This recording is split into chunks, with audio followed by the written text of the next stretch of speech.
नमस्कार, अमर उजाला बोनस में आपका स्वागत है। मैं हूं शुभम शंकधर और आप देख रहे हैं अपना मनपसंद कार्यक्रम बोनस पॉइंट।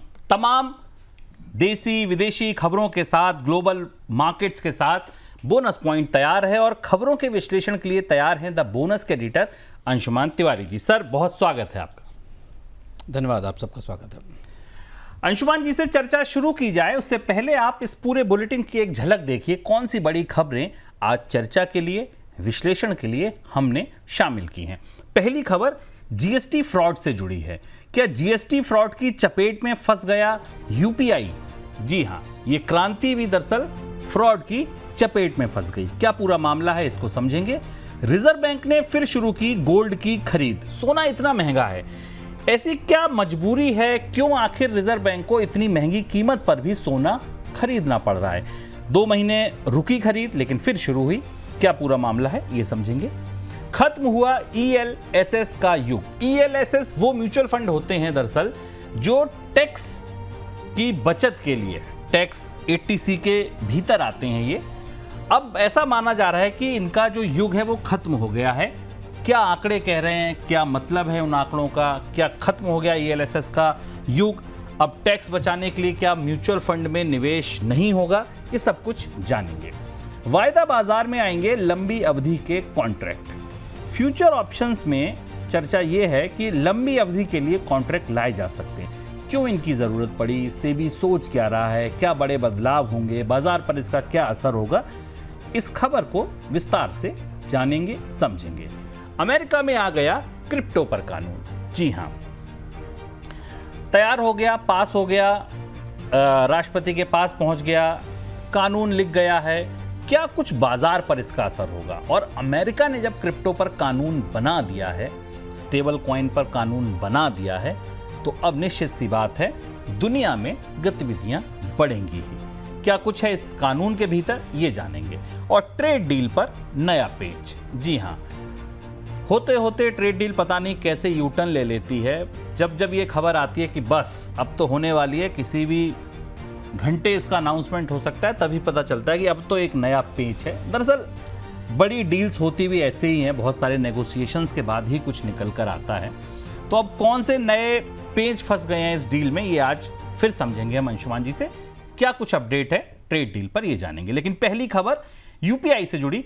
यूपीआई के जरिए छोटी छोटी पेमेंट लेने वाले छोटे कारोबारी अब जीएसटी एजेंसियों के रडार पर हैं। केंद्र और राज्य सरकारों की जीएसटी अथॉरिटीज ने पेमेंट एग्रीगेटर से उन गैर पंजीकृत कारोबारियों की पेमेंट की जानकारी मांगी है जिन्होंने साल भर में यूपीआई के जरिए 20 लाख रुपए से ज्यादा का पेमेंट किया है। सर, क्या माना जाए, ये जो यूपीआई छोटे छोटे पेमेंट्स के लिए जाना जाता था, क्यूआर कोड स्कैन किया और पैसा चला गया, बहुत छोटी छोटी आप जो चीजें खरीदते थे वहां से लेकर और बड़े पेमेंट तक, ये भी जीएसटी फ्रॉड के चपेट में है? जीएसटी में एक नए तरीके की समस्या पैदा हुई है जो अभी दिख रही है और जिस पर अब क्रैकडाउन शुरू होने वाला है। दरअसल जीएसटी में लागू होने के बाद इसमें इस तरीके के फ्रॉड इनोवेशंस हो रहे हैं जिसके कारण पूरा का पूरा जो विजिलेंस का ग्रुप है जीएसटी का, वो चुनौती में है। ये नया फ्रॉड क्या है? बहुत सारी ऐसी इकाइयां हैं जो छोटे लेवल पर काम कर रही हैं, जीएसटी में रजिस्टर्ड नहीं है, यूपीआई के जरिए ट्रांजेक्शन कर रही हैं। इसे ऐसे समझ सकते हैं कि एक बड़ी फैक्ट्री है, एक बड़ी दुकान है, एक बड़ा बिजनेस है, उसने कुछ 3-4 छोटे कारोबारियों के साथ काम करना शुरू किया है। वो कारोबारी जीएसटी में रजिस्टर नहीं है और उनको जो लेन देन हो रहा है, जो उनको भुगतान हो रहा है, वो यूपीआई के जरिए हो रहा है। और यूपीआई से पेमेंट 20 लाख रुपए से ऊपर के पेमेंट्स हैं, यानी वो कॉमर्शियल ट्रेड है, वो B2B बिजनेस है, बिजनेस टू बिजनेस डील्स हैं। ये पता चला है जीएसटी को और उसके बाद जीएसटी काउंसिल का जो इन्फोर्समेंट विंग है उसने नोटिस भेजना शुरू किया है कारोबारियों को और व्यापारियों को, खासतौर से बड़ी कंपनियों और व्यापारियों को जिन्होंने कोई पेमेंट किया या रिसीव किया है यूपीआई के जरिए और वो 20 लाख से ऊपर है। तो यूपीआई में ट्रैकिंग तो उपलब्ध है, लेकिन ये पता नहीं है कि वो एंटिटी रजिस्टर्ड है कि नहीं, वो बिजनेस क्या कर रहा है, वो इंडिविजुअल के तौर पर ये काम कर रहा है या कंपनी के तौर पर काम कर रहा है, ये स्पष्ट नहीं है। और ये एक नया एंगल है जिससे यूपीआई के भुगतान भी अब जीएसटी के फ्रॉड की चपेट में आ रहे हैं। भारतीय रिजर्व बैंक ने 2 महीने के अंतराल के बाद अपनी करेंसी रिजर्व के लिए गोल्ड की खरीद फिर से शुरू की। हालांकि बहुत थोड़ी है, जून के दौरान सिर्फ 4 क्विंटल गोल्ड ही खरीदा गया है। गोल्ड का भाव बढ़ने की वजह से रिजर्व बैंक ने इसकी खरीद पर लगाम लगाई थी। हालांकि वित्त वर्ष 24-25 के दौरान रिजर्व बैंक ने 57 टन से ज्यादा सोना खरीदा है। गोल्ड का भाव बढ़ने की वजह से ज्वेलर्स के पास पुरानी ज्वेलरी के एक्सचेंज पर नई ज्वेलरी खरीदने का ट्रेंड भी तेजी से बढ़ा है। वर्ल्ड गोल्ड काउंसिल की रिपोर्ट के मुताबिक जून तिमाही के दौरान कुछ ज्वेलरी कंपनियों की बिक्री में पुरानी ज्वेलरी की हिस्सेदारी 40% तक है। सर, रिजर्व बैंक को इतनी महंगी कीमत पर गोल्ड खरीदना पड़ रहा है, ये बात समझ नहीं आ रही कि गोल्ड की कीमत में कोई बड़ा करेक्शन नहीं आया। मतलब थोड़ा बहुत अगर हमें गिरावट देखें, लेकिन अभी भी आपको $3200-3300 पर आउंस के रेट के आसपास गोल्ड दिख रहा है। और जहां से गोल्ड शुरू हुआ था, जब आरबीआई ने खरीद शुरू की थी, वहां से तो कीमतें काफ़ी ऊंची हैं। आरबीआई ने ठहर कर अपने बैलेंस, अपने भुगतान संतुलन को और अपने फॉरेक्स रिजर्व को समझने की कोशिश की थी। आरबीआई क्या, पूरी दुनिया के बैंक्स अपने अलग अलग सर्वे में, चाहे वो IMF का सर्वे हो, जो बैंकों की अपनी संस्था है, ग्लोबल बैंकों की संस्था, उसके सर्वे में ये इशारा कर चुके हैं कि वो इस कीमत पर भी सोने की खरीद जारी रखेंगे और सोना खरीदेंगे। रिजर्व बैंक ने वापस खरीदना शुरू किया। इसमें 2-3 महत्वपूर्ण फैक्टर हैं जिन्हें आप थोड़े दूरगामी नज़रिए से देख सकते हैं। पहली चीज़ तो ये कि अमेरिकी डॉलर की कीमत में लगातार दबाव, गिरावट बना हुआ है। ऑलमोस्ट 4-5 महीने के निचले स्तर पर है डॉलर इंडेक्स, इसे हम देख रहे हैं 97-98 के आसपास है। डॉलर की कीमत में गिरावट के साथ अंतर्राष्ट्रीय स्तर पर जिन देशों के पास विदेशी मुद्रा भंडार होते हैं, उनके वैल्यूएशन में भी कमी आती है। दूसरा ये कि अमेरिकी ट्रेजरी से इन्वेस्टर्स बाहर निकल रहे हैं, रेटिंग भी डाउनग्रेड हुई है, और यूरोप के बॉन्ड्स में और बाकी जगह निवेश बढ़ा रहे हैं। ये भी विदेशी मुद्रा भंडारों के लिए एक चुनौतीपूर्ण बात है, क्योंकि विदेशी मुद्रा भंडार अमेरिकी बॉन्ड्स में निवेश करते हैं। जो विदेशी पूंजी होती है, वहाँ भी अब चुनौती दिख रही है। ऐसी स्थिति में आने वाले समय में करेंसी वॉलेटिलिटी को हेज करने के लिए, जिसका खतरा है, फेडरल रिजर्व के मुखिया के बदलावों की बात चल रही है, हम आपको बताते रहे हैं बोनस पॉइंट में, उसका असर सीधे सीधे डॉलर की स्थिरता पर पड़ेगा अगर फेडरल रिजर्व में कोई बड़ा फेरबदल होता है। उससे बचने के लिए रिजर्व बैंक ने वापस गोल्ड के हेज को खरीदना की तैयारी शुरू की है, और ये हेजिंग है विदेशी मुद्रा भंडार की, जो गोल्ड के तौर पर की जा रही है। रिजर्व बैंक दुनिया के उन प्रमुख बैंकों में है, 5-6 बड़े बैंकों में है, जिन्होंने लगातार सोने की खरीद की है। तो अब कीमतें रुकने का, कीमतें गिरने का इंतज़ार नहीं करेंगे, बैंक खरीदेंगे, सोना खरीदना शुरू कर चुके हैं, और इसलिए आपको लगातार सोने की कीमतों में अप ट्रेंड बनता दिखाई देगा। देश में नई टैक्स व्यवस्था के तहत बढ़ी टैक्स की छूट का असर टैक्स छूट के लिए बने निवेश विकल्पों पर पड़ रहा है। ऐसा ही एक विकल्प है इक्विटी लिंक्ड सेविंग स्कीम, जिसमें 80C की जो सीमा थी 1.5 लाख रुपए, अगर आप 1.5 लाख रुपए तक का निवेश करते हैं तो आपको वैसे ही छूट मिलती थी जैसे अन्य विकल्पों पर मिलती है। नई टैक्स व्यवस्था में ज़्यादा टैक्स वसूल छूट की वजह से ELSS के प्रति निवेशकों का आकर्षण घट रहा है। ताज़ा आंकड़े इसकी ताकीद करते हैं। ताजा आंकड़े अंशुमान जी थे समझते हैं। सर, क्या नए आंकड़े हैं और क्या फिर इसका भविष्य होगा ELSS का? देखिए, अगर आपने ELSS खरीद रखी है तो अपने विशेषज्ञ से बात करिए, क्योंकि ELSS अब दोनों तरह से, टैक्स की रियायत की दृष्टि से भी और रिटर्न की दृष्टि से, दोनों तरह से ये स्कीमें अब उतनी आकर्षक नहीं रही हैं। एक दौर था जब 80C का बोलबाला था भारतीय इनकम टैक्स व्यवस्था में। हर वेतनभोगी कम से कम और बचत करने वाला 80C के नियमों के हिसाब से उन विकल्पों में निवेश करता था जहां उसे बचत के बदले प्रोत्साहन मिलता था। उसमें चाहे आपका प्रोविडेंट फंड हो या स्मॉल सेविंग्स स्कीम हो, और उसी दायरे में ELSS भी आती थी। ELSS को उस दायरे में रखा गया था। बड़ा निवेश हुआ इन स्कीमों में एक समय तक, लेकिन इसके बाद कई सारे, लगभग 70% वेतनभोगी और मध्यम वर्ग आय के लोग नए टैक्स सिस्टम में चले गए, जहां बचतों पर कोई प्रोत्साहन नहीं, जहां 80C की दुनिया एग्जिस्ट ही नहीं करती, वहां चलती ही नहीं, तो वहां से वो मूव कर गए। और उस वजह से जितने भी टैक्स और बचत से जुड़े हुए विकल्प थे, जहां पर आपको बचत के जरिए टैक्स की, इनकम टैक्स की रियायत मिलती थी, उनकी सबकी चमक, उनका सबका आकर्षण फीका पड़ा। अगर आप आंकड़े देखें तो ELSS में सबसे बुरी तरह हिट हुआ है। हालांकि अभी इंश्योरेंस पर भी इसके असर पड़ेंगे आने वाले समय पर। ELSS के आंकड़े देखें तो आपको दिखाई देगा करीब 1616 करोड़ रुपए का नेट आउटफ्लो 2025 में दिखता है। 12 महीने का नेट इनफ्लो केवल घटकर 535 करोड़ रुपए रह गया। फ्लेक्सी कैप में करीब 96,000 करोड़ के आसपास का AUM दिखता है। ELSS की AUM की वृद्धि जो है वो केवल 6.9% है, लेकिन जबकि बाकी इक्विटी फंड्स की बढ़ोतरी देखें तो 22% है। ये बताता है कि ELSS में अब लोगों की रुचि नहीं रही 7% से नीचे। मासिक इनफ्लो करीब फरवरी में 615 करोड़ रुपए था, और नेट आउटफ्लो जून में 556 करोड़ रुपए हो गया।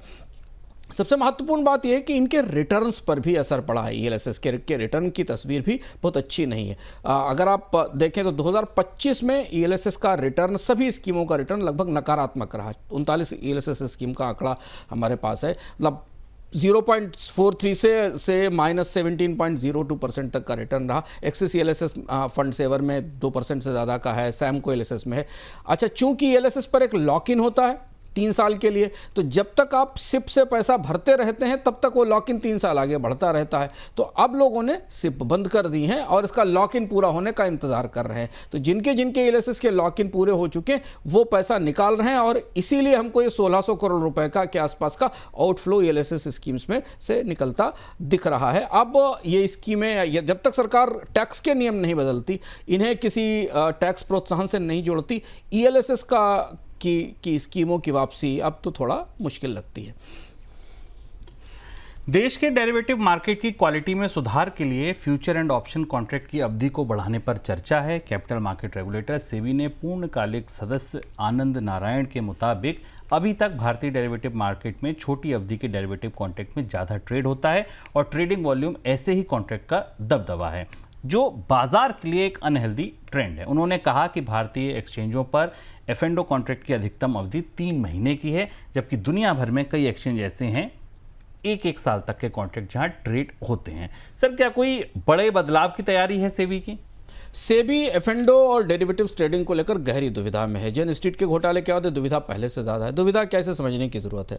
सेबी की तरफ के ऊपर एक तरफ दबाव है कि जो आम निवेशक और छोटा निवेशक है वो बेसिकली ऑप्शन मार्केट में सट्टेबाजी कर रहा है, स्पेकुलेट कर रहा है। सेबी रोज बताती भी है हर बार कितना नुकसान हुआ, 70, 80, 90% निवेशकों को नुकसान हुआ, चूँकि ट्रेड के साइज़ छोटे हैं और इसलिए लोग ऑप्शन मार्केट में अपनी बचतों को गंवा रहे हैं। और वो रोकने के लिए सेबी को कुछ ऐसे नियम बनाने पड़ेंगे, ऐसी व्यवस्था में बदलाव करना पड़ेगा जिससे ऑप्शन मार्केट का आकर्षण घटेगा। जैसे एक विकल्प यह है कि 3 महीने के कॉन्ट्रैक्ट्स को खत्म कर दिया जाए, औसतन 3 महीने के तक के कॉन्ट्रैक्ट है और इनको साल भर के कॉन्ट्रैक्ट में पहुंचा दिया जाए। पर यहां दूसरी बात आकर खड़ी होती है, जैसे ही कॉन्ट्रैक्ट्स की अवधि बढ़ेगी वॉल्यूम गिरने लगेगा मार्केट में, और जैसा ही अभी हुआ जेन स्ट्रीट के घोटाले के बाद, जब ये पकड़ा गया, इसके बाद से बाजार में वॉल्यूम गिरा।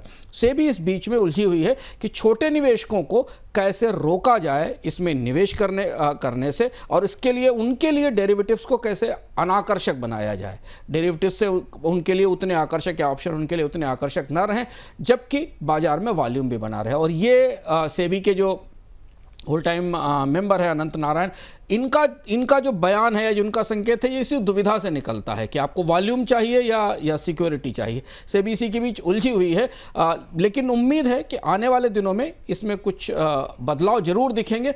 1 साल तक के कॉन्ट्रैक्ट भले ही ना हो, लेकिन निश्चित तौर पर इस बात का संकेत मिल रहा है कि सेबी जो फ्यूचर ऑप्शन के कॉन्ट्रैक्ट्स हैं उनके टाइम पीरियड को कुछ और बढ़ाने की कोशिश करेगी, जिससे एकदम तुरंत जो डील्स होती हैं और जिनमें सबसे ज़्यादा नुकसान होता है और जिसमें आमतौर पर बड़े निवेशक, बड़ी पूंजी वाले निवेशक, हाई फ्रिक्वेंसी ट्रेडर्स सबसे ज़्यादा फ़ायदा उठाते हैं, छोटा ऑप्शन ट्रेडर नुकसान कर होता है, उसे रोका जा सके। हालांकि इसमें एक चीज़ ये भी ध्यान देने वाली है कि आप बड़े लंबी अवधि के कॉन्ट्रैक्ट ला रहे हैं। जब खुद ही आप ये बात कह रहे हैं कि 3 महीने के कॉन्ट्रैक्ट में भी जो नियर के कॉन्ट्रैक्ट होते हैं उनमें वॉल्यूम होता है, तो 1 साल के लाकर भी वॉल्यूम्स कैसे बढ़ाए जाएंगे। अदानी समूह से जुड़ी अगली खबर, अदानी समूह ने अदानी विल्मर हिस्सा बिक्री की घोषणा की है। 7,150 करोड़ रुपए में 20% हिस्सा बेचा गया है। ये डील 275 रुपए शेयर भाव के हिसाब से हुई। सिंगापुर स्थित विल्मर इंटरनेशनल ने अदानी समूह में ये हिस्सा लिया है। सर, कैसे हुई ये बिकवाली? अडानी समूह के कारोबार के पुनर्गठन की दृष्टि से बड़ा फैसला है, और आप ये कह सकते हैं शुभम इस डील को देख के कि अडानी समूह ने एफएमसीजी से अपने आप को लगभग बाहर कर लिया है और अपने उन कारोबारों पर फोकस करने की तैयारी की है जो उसके मूल इंफ्रास्ट्रक्चर, पावर, एनर्जी, सीमेंट जैसे कारोबार है। अडानी विल्मर का जो समझौता उसे थोड़ा गहराई से डेटा पॉइंट में परखते हैं। करीब 1999 में ये उपक्रम शुरू हुआ था, और जो अडानी विल्मर बना था उसमें दोनों की हिस्सेदारी लगभग 44% के आसपास थी। फॉर्च्यून ब्रांड भारत के सबसे बड़े एडिबल ऑयल ब्रांड्स के लिए है। कई देश के बाज़ारों में कई जगह ये टॉप 3 में है। इस कंपनी के पास बहुत बड़ा नेटवर्क है डिस्ट्रीब्यूशन का, और इसीलिए इस डिस्ट्रीब्यूशन के नेटवर्क पर अडानी समूह ने कभी और भी एफएमसीजी उत्पाद को पिगी बैक करने की रखने की योजना बनाई थी। लेकिन अब अडानी ग्रुप ने विल्मर में पहले जेवी में 20% हिस्सा बेचा था, फिर उसके बाद 44% हिस्सा पहले बेचा था ऑफर फॉर सेल के जरिए, और फिर 20% हिस्सा अभी विल्मर के को वापस बेच दिया, और करीब 10.4% हिस्सा बाकी निवेशकों को दे दिया गया। तो करीब 15,700 करोड़ रुपए के आसपास की सेल हुई है, $1.9 बिलियन के आसपास की सेल हुई है। और अब अडानी विल्मर में विल्मर समूह की हिस्सेदारी 64 से 65% हो गई है। इस हिस्सेदारी के बाद अब अडानी समूह के प्रतिनिधि बोर्ड से पूरी तरह हट गए हैं, और इसे अडानी का इस कंपनी से पूरी तरह एग्जिट माना जा रहा है। तो सर, कारण क्या मान रहे हैं आप इसके कि इस बिजनेस से अडानी, ये तो अच्छा ब्रांड था, फॉर्चून घर घर में आने जाने वाला ब्रांड था, क्यों ऐसा करा अडानी ने, क्यों इससे बाहर निकले? बड़ा दिलचस्प फैसला है किसी भी कंपनी के लिए, और बहुत भारतीय बाजार में, एफएमसीजी बाजार में इतने बड़े ब्रांड नहीं है, फॉर्चून जैसे ब्रांड नहीं है। ऐसे चलते हुए कारोबार से अडानी के एग्जिट होने के कई सारे महत्वपूर्ण रणनीतिक कारण हैं। सबसे बड़ी चीज़ तो ये कि कंपनी पर 2.4 लाख करोड़ का कर्ज है, और कंपनी को अब नकदी और कैश फ्लो चाहिए, क्योंकि अंतर्राष्ट्रीय स्तर पर कर्ज मिलने में दिक्कत हो रही है। तो यही एक ऐसा मजबूत ब्रांड था जहां से एग्जिट हुआ जा सकता था, और चूंकि इसमें इस साल जनवरी में एक सेल ऑफ हो चुकी थी, अच्छे प्राइस मिल चुके थे, तो जुलाई में वापस उसे सेल करके उससे निकलने की तैयारी की गई। अडानी समूह एफएमसीजी के बजाय हवाई अड्डे, बुनियादी ढांचे, हाइड्रोजन और जैसे अन्य क्षेत्र हैं, इन पर काम करना शुरू कर रहा है। और यहाँ पर सबसे महत्वपूर्ण बात शुभम यह है कि अडानी विल्मर की इनकम जरूर 51,500 करोड़ रुपए थी, लेकिन मुनाफे का मार्जिन बहुत कम था, 0.33% था। तो खाद्य तेल का व्यवसाय है तो बड़ा एडिबल ऑयल का, पर रिटर्न्स बहुत कम है, और इन रिटर्न्स के कारण, जबकि अडानी के बाकी बिजनेसेस में आरओआईज बहुत अच्छे हैं, तो अडानी के लिए ये और अस्थिर भी बिजनेस था, कंपटीशन भी था, तो अडानी ने इसे छोड़ा है। और इसीलिए पहले अडानी समूह ने योजना बनाई थी कि अपने कमोडिटी बिजनेस को भी वो AWL में, अडानी विल्मर में विलय करेंगे, लेकिन इसे भी अब खत्म कर दिया गया। तो इस तरह से एफएमसीजी कारोबार से अडानी समूह की एक तरह से विदाई हो गई, और ये पूंजी उनको कर्ज को मैनेज करने में, लिक्विडिटी को मैनेज करने में मदद करेगी। अमेरिका में क्रिप्टो करेंसी के रेगुलेशन का रास्ता साफ हो गया है। अमेरिकी संसद ने इसको लेकर बिल पास कर दिया है, जो राष्ट्रपति की मंजूरी के बाद कानून बन जाएगा। जीनियस एक्ट नाम के इस बिल में स्टेबल कॉइन का रेगुलेशन तय किया जाएगा। सर, क्या क्या प्रावधान है इस बिल में, और इसका असर कैसे दिखेगा क्रिप्टो के बाजार पर? बोनस पॉइंट के जो नियमित दर्शक हैं उन्हें याद होगा कि इस बिल के पास होने से 2 हफ्ते पहले हमने आपको बताया था अर्थम में एक पूरे विस्तृत एपिसोड से कि स्टेबल कॉइन कैसे आ रहे हैं, कैसे तैयार हो रहे हैं, और कैसे दुनिया में कानूनी ढांचा उनका तैयार हो रहा है, जिसे आप जाकर वापस फिर से देख सकते हैं इस कानून की रोशनी में। ये दुनिया का पहला कानून, और अमेरिका में क्रिप्टो को मुख्य धारा में स्थापित करने के लिए यह कानून अब हाउस ने पास कर दिया है। राष्ट्रपति डोनाल्ड ट्रंप के इस पर दस्तखत होंगे। इसके बाद एक बिल्कुल नए तरीके की करेंसी व्यवस्था इंट्रोड्यूस हो रही है। इसे समझना बेहद जरूरी है, क्योंकि करेंसी दुनिया के काफ़ी देशों में एक साथ आ रही है। जैसे जैसे जीनियस एक्ट बढ़ना शुरू हुआ अमेरिका में, दुनिया के कई देशों ने स्टेबल कॉइन्स जारी करने शुरू कर दिए। स्टेबल कॉइन बिटकॉइन और ट्रेडिशनल करेंसी का एक मिला जुला स्वरूप होता है, एक हाइब्रिड प्रोडक्ट है ये, जहां पर ब्लॉकचेन से बनी हुई एक टोकन करेंसी होती है, जिसे किसी दूसरी मुद्रा से, देश की जो सॉवरेन मुद्रा है या किसी दूसरी एसेट से जोड़ा जाता है इसको, और उसी से उसको स्टेबिलिटी देने की कोशिश की जाती है। ये एक नया मॉडल था, जिस मॉडल का प्रयोग पिछले 10 सालों से अलग अलग जगह हो रहा था। हमने उस अपने विस्तृत एपिसोड में अर्थम में बताया है। इस नए कानून के तहत अब जो भी कंपनी स्टेबल कॉइन जारी करेगी, उसे एक रिजर्व बनाना पड़ेगा। उससे वो रिजर्व डॉलर बेस्ड रिजर्व होगा, उस रिजर्व का रेगुलर ऑडिट होगा, डिस्क्लोजर के नॉर्म्स होंगे। जितने वो कॉइन्स जारी करेंगे उतने ही डॉलर वहाँ मौजूद होंगे, कॉइन्स ट्रेड होंगे, और उनकी ट्रेडिंग से भुगतान में इस्तेमाल होगा। ज़्यादा ज़रूरत इसकी इसलिए है कि स्टेबल कॉइन पेमेंट सिस्टम का हिस्सा बनेंगे बजाय ट्रेडिंग के। और इसलिए नाइजीरिया में टर्की में तो लोगों ने अपनी लोकल करेंसी के बजाय अपने अकाउंट्स स्टेबल कॉइन में बनाने शुरू कर दिए हैं। तो पेमेंट सिस्टम इजी होने के कारण स्टेबल कॉइन्स का पेमेंट सिस्टम आसान होने की व्यवस्था बनेगी। अब अमेरिका के बाद यूरोप में स्टेबल कॉइन्स बनना शुरू हो गए हैं। यहाँ तक कि चाइना जो क्रिप्टो के मॉडल में थोड़ा पीछे खड़ा था, उसने भी ये कहा है कि वो युआन बेस्ड स्टेबल कॉइन लेकर आएगा, क्योंकि ग्लोबल पेमेंट सिस्टम्स में स्टेबल कॉइन्स की एंट्री बहुत तेजी के साथ हो रही है। अफ्रीका के देश अपने निर्यात के लिए, अपने निर्यात पेमेंट्स के लिए, आयात पेमेंट्स के लिए, कर्मचारियों को तनख्वाहें देने के लिए स्टेबल कॉइन का इस्तेमाल कर रहे हैं। तो ये एक नई क्रांति है जो अमेरिका से शुरू हो रही है, और आज ये इस कानून के पास होने के बाद अब ये मॉडल होगा पूरी दुनिया के देशों के लिए। रूस से तेल खरीद करने वाले देशों पर टैरिफ को लेकर नाटो की धमकी पर भारत ने जवाब दिया है। पेट्रोलियम मंत्री हरदीप पुरी ने कहा है कि भारत के लिए उसकी ऊर्जा सुरक्षा बेहद ज़रूरी है, सबसे ज़रूरी है। उन्होंने बताया कि भारत अगर रूस से तेल खरीद बंद कर दे तो ग्लोबल मार्केट में कच्चे तेल का भाव $140 तक पहुंच जाएगा। सर, क्या उलझन है फिर इस मामले में भारत की? देखिए, नाटो की प्रतिक्रिया ठीक है भारत सरकार की, और ऊर्जा सुरक्षा, लेकिन दुविधा समझने वाली है। नाटो जिस तेजी से, जिस त्वरा के साथ, जिस स्पीड के साथ सैंक्शंस के लिए आगे बढ़ रहा है, और चूंकि इस मामले में अटलांटिक के दोनों साइड की पॉलिटिक्स एक साथ है, बल्कि अगर आप ये कहें कि अमेरिका के दोनों राजनीतिक दल जो एक दूसरे के बिल्कुल विरोध में, वो भी रूस पर प्रतिबंध लगाने के लिए अब काफ़ी उत्सुक और सक्रिय हैं, और पुतिन किसी शांति समझौते के लिए तैयार नहीं है। तो सरकार भी ये सेंस कर रही है, महसूस कर रही है कि ये सैंक्शन आएगा, और भारत का करीब 60 से 70% कच्चा तेल जो रूस से आता था, उस पर अब उसको नुकसान होगा, या खरीदना बंद हो जाएगा, या महंगी ड्यूटी पे करनी पड़ेगी। तो इन सारी परिस्थितियों के बीच अल्टरनेट सप्लाई रूट्स की तैयारी करनी पड़ेगी, अल्टरनेट विकल्प की तैयारी करनी पड़ेगी ढूंढने के लिए। और ये बड़ी चुनौती है, क्योंकि जैसे ही रूस का ये तेल सैंक्शंस के बाद बाजार में आना कम होगा, हमें कच्चे तेल की कीमतों में बढ़ोतरी दिखाई दे सकती है, यदि ओपेक देश अपने उत्पादन बढ़ाने की योजना को सितंबर-अक्टूबर के बाद बंद कर देते हैं। क्योंकि अभी चर्चा है कि बाजार में इतनी आपूर्ति हो गई है कि ओपेक अपनी जो उत्पादन बढ़ाने की योजना है उसको अब आगे नहीं बढ़ाएंगे। ये बेहद करीबी स्थिति बनेगी कि अगर रूस का कच्चा तेल नहीं आ रहा है, ईरान पर प्रतिबंध और सख्त होने जा रहे हैं, ऐसी स्थिति में कच्चे तेल की कीमतों में तेजी आएगी। तो भारत को वैकल्पिक स्रोतों की तलाश करनी होगी, लेकिन ये दौर जो प्रतिबंधों का है, जो संकेत मिल रहे हैं, वो काफ़ी कठोर और रूस की अर्थव्यवस्था के लिए काफ़ी भारी हो सकता है। अमेरिका की तरफ से ट्रेड डील में शामिल की गई ट्रांसशिपमेंट की शर्त कई देशों के साथ डील को पूरा करने में रुकावट बन गई है। रिपोर्ट यह है कि यह शर्त भारत और अमेरिका के बीच ट्रेड डील को फाइनल होने में बड़ी रुकावट डाल सकती है। अमेरिका ने ट्रांसशिपमेंट पर कहा है कि नियम तोड़ने वाले देश पर ज़्यादा टैक्स लगाया जाएगा। उधर एक अन्य रिपोर्ट में कहा गया है कि भारत और अमेरिका के बीच ट्रेड डील पर बातचीत आगे बढ़ रही है और 10 से 15% टैरिफ पर सहमति बन सकती है। अगर ऐसा होता है तो भारत को वियतनाम और इंडोनेशिया पर बढ़त मिल सकती है। वियतनाम के साथ 20% पर और इंडोनेशिया के साथ 19% पर टैरिफ डील हुई है। सर, 2-3 चीज़ें यहाँ अलग अलग हैं जो समझने की ज़रूरत है। पहला तो ये ट्रांसशिपमेंट का नया पेज क्या है, डील पर नया अपडेट क्या है, और दूसरा कि क्या वाकई ये कुछ ज़्यादा हम उत्साही हो रहे हैं, आपको लगता है ये 10-15% का जो नंबर है ये कहीं से लगता है आपको संभव है?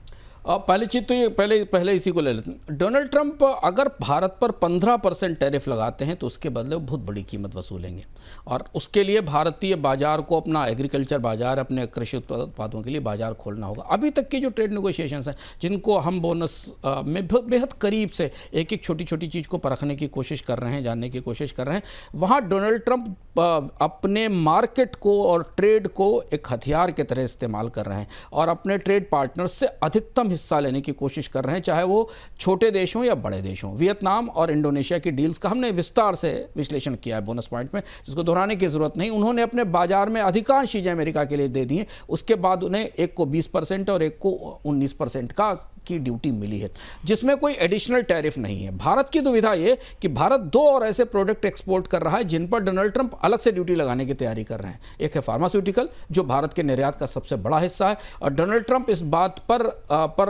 किस्म से जिद पर अड़े हुए हैं कि दुनिया की फार्मा कंपनियों से आने वाली दवाएं महंगी करेंगे अपने देश में, ताकि उनके देश में दवाओं का उत्पादन शुरू हो सके। और दूसरा कॉपर, जो कि इंपॉर्टेंट है। इसके अलावा ऑटो कंपोनेंट एक और हिस्सा है जिसको लेकर है। तो भारत की दुविधा यह है कि अगर इन सारे टैरिफ को बाहर कर दिया जाए, जो अतिरिक्त टैरिफ आ रहे हैं, तो 20% के रेट में शामिल क्या होगा, क्योंकि भारत के अमेरिका को निर्यात में प्रमुख चीज़ ये है। तो इसलिए ये डील बेहद पेचीदा हो गई है इस लिहाज से कि, और अगर आप ब्रिक्स की बात जोड़ लें, 10% का ब्रिक्स टैरिफ जो उन्होंने ब्राज़ील और साउथ अफ्रीका के लिए संकेत भी दिया है, तो ये सब 15% में कैसे समाएगा? अगर आप एक 15% की डील, तो ये उत्साह है लेकिन नेगोशिएशंस चल रहे हैं और भारत के पक्ष की तरफ से क्या गिव एंड टेक होगा, क्या दिया जाएगा, ये देखना होगा। लेकिन डोनाल्ड ट्रंप जिस तरह से नेगोशिएट करते हैं उसमें आसान नहीं है भारत के लिए कि एशियाई देशों से कम ड्यूटी पर उनको या कम इंपोर्ट ड्यूटी पर उन्हें भारत को डील मिल जाए, क्योंकि फिर वो देश वापस डोनाल्ड ट्रंप के पास जाएंगे। और उन्होंने बहुत कुछ दिया है, किसी ने बोइंग खरीद लिया है, किसी ने सोयाबीन खरीद लिया है, किसी ने एनर्जी खरीद ली है। भारत के पास ऑफर करने के लिए एनर्जी है, आर्म्स हैं। ये दो चीज़ें डील्स के तौर पर सामने रखी जा सकती हैं कि भारत तेल खरीदेगा और आर्म्स की डील में किसी तरह से हिस्सा लेगा। दूसरी जो सबसे बड़ी बात है, जो इस 15% से ऊपर है, जो बुरी तरह फंस गई है आकर, और यही एशिया की सप्लाई चेन को डिस्टर्ब करने वाला सबसे बड़ी चीज़ है, वो है ट्रांसशिपमेंट टैक्स। कोई सामान जिसका कच्चा माल चीन से आ रहा है या कहीं दूसरी जगह से आ रहा है, अगर वो 60% तक है किसी प्रोडक्ट में, तो उसके ऊपर एक टैक्स लगाया जाएगा। वियतनाम को 40% ट्रांसशिपमेंट टैक्स लगाया गया है। अब भारत की स्थिति देखिए, फार्मास्यूटिकल 60% 70% कच्चा माल चाइना से आता है। इलेक्ट्रॉनिक इक्विपमेंट्स जो भी पुर्जे मोबाइल फ़ोन के हैं वो चाइना से आ रहे हैं, और इसके अलावा बाकी उत्पाद भी हैं। तो उन्हें भी 20% में कैसे शामिल किया जाएगा? लेकिन हम इस पर और ज़्यादा विस्तार से बात नहीं करते। इस बार का अर्थ हम आप ध्यान से देखिए, इस बार का अर्थ हम विस्तार से इसी विषय पर लेकर आए हैं कि डोनाल्ड ट्रंप का पूरा टैक्स प्लान या पूरा टैरिफ प्लान कैसे एशिया की, जो कि दुनिया की सबसे कीमती, सबसे महत्वपूर्ण सप्लाई चेन है, उसको कैसे तितर बितर करके तोड़ने जा रहा है। इसी सप्लाई चेन ने पूरे एशिया में करीब करीब 80 करोड़ लोगों को गरीबी की रेखा से बाहर निकाला था। इसी के जरिए आपको भारत, थाईलैंड, वियतनाम जैसे देश औद्योगिक रूप से शोध के रूप से विज्ञान में आगे आते दिखाई दिए थे। ये ट्रांसशिपमेंट टैक्स उसकी जड़ है। विस्तार से इस बार अर्थ में हम आपको बताएंगे कि एशिया की सप्लाई चेन कितनी बड़ी है, भारत जैसे देशों का उसमें योगदान क्या है, और ट्रंप के इस टैरिफ के बाद जो बहुपक्षीय व्यापार व्यवस्था थी, जिसमें एक देश दूसरे देश पर निर्भर होकर एक बड़ी सप्लाई चेन बना रहा था और दुनिया में कीमतें कम हुई थी। उदाहरण के लिए, जो आईफोन आपको $700 का मिलता है, अगर उसकी सप्लाई चेन खत्म हो जाए तो पुराना कारफोन $12,000-16,000 में आता था, उस लेवल की कीमत पर पहुंच जाएगा। इस बार के अर्थम में विस्तार से इस पर चर्चा करेंगे, तो ज़रूर देखिए। जो मेंबर्स हैं उनको अर्थम आज ही उपलब्ध हो जाएगा और बाकी जो सदस्य हैं उनके लिए रविवार को हम इसे जारी करेंगे। बिल्कुल, तो अगर आप प्राइम मेंबर हैं तो बिल्कुल आपको ये आज शाम को ही मिल जाएगा। और अगर आप प्राइम मेंबर हैं तो कल का कार्यक्रम भी आपको पता है। कल सुबह क्राउन प्लाजा में हम लोग प्रदीप हल्दर, जो बाज़ार के जाने माने एक्सपर्ट हैं, और तमाम ऐसे लोग, कुणाल सरोगी, डॉक्टर रवि सिंह, तमाम मेहमान विशेष मेहमान के तौर पर वहां आ रहे हैं। और प्रदीप हल्दर जी आपको दरअसल स्टॉक मार्केट के जो ऐसे पहलू हैं, जो रहस्य हैं, वो समझाने आ रहे हैं। 19 जुलाई को सुबह 10 बजे से रजिस्ट्रेशन शुरू होंगे, 11 बजे से ये कार्यक्रम शुरू हो जाएगा। तमाम लोगों ने रजिस्ट्रेशन किए। रजिस्ट्रेशन मतलब जितनी सीट्स हैं उससे बहुत ज़्यादा रजिस्ट्रेशन आ गए। हमारी पूरी कोशिश है ज़्यादा से ज़्यादा लोगों को हम इसमें ला पाएँ, ज्वाइन करा पाएँ। आप पर अगर अब तक कंफर्मेशन नहीं पहुंचा है, अगर आपने अब तक अपनी सीट सुनिश्चित नहीं की है, तो जो नंबर है, जो मेल है, जो मैसेज है, आप अपनी बात कहिए। कार्यक्रम के कमेंट में भी लिख के कह सकते हैं कि अगर आपको कोई कंफर्मेशन नहीं हुआ। लेकिन हाँ, कंफर्मेशन ज़रूर लेकर आइएगा, क्योंकि वहाँ पर अदरवाइज़ आपको जाने में अंदर कोई दिक्कत हो, वो ठीक नहीं है। पहले से आपके पास अगर कंफर्म सीट होगी तो बेहतर रहेगा। फिलहाल बोनस पॉइंट में इतना ही। अगले हफ्ते सोमवार को मुलाकात होगी इस कार्यक्रम में। लेकिन अगर आप प्राइम मेंबर हैं तो अर्थम में अंशुमान जी आपको आज शाम को ही फिर से मिल जाएंगे। अब तक मेंबरशिप आपने नहीं लिए तो ले लीजिए, क्योंकि जैसे इवेंट टेक हो गया, अर्थम का अर्ली एक्सेस हो गया, हमारे एंकर्स आपके साथ लाइव जुड़ते हैं, हम बहुत सारा ऐसा कंटेंट है जो केवल अपने मेंबर्स के लिए बना रहे हैं। तो मेरा मानना यह है कि अगर आपने अब तक ये बेनिफिट नहीं उठाया है तो उठा लीजिए, बोनस परिवार का हिस्सा बनिए और जो तमाम चीज़ें हैं इनका फ़ायदा उठाइए। फिलहाल आज के कार्यक्रम में इतना ही। मुझे इजाज़त दीजिए। नमस्कार।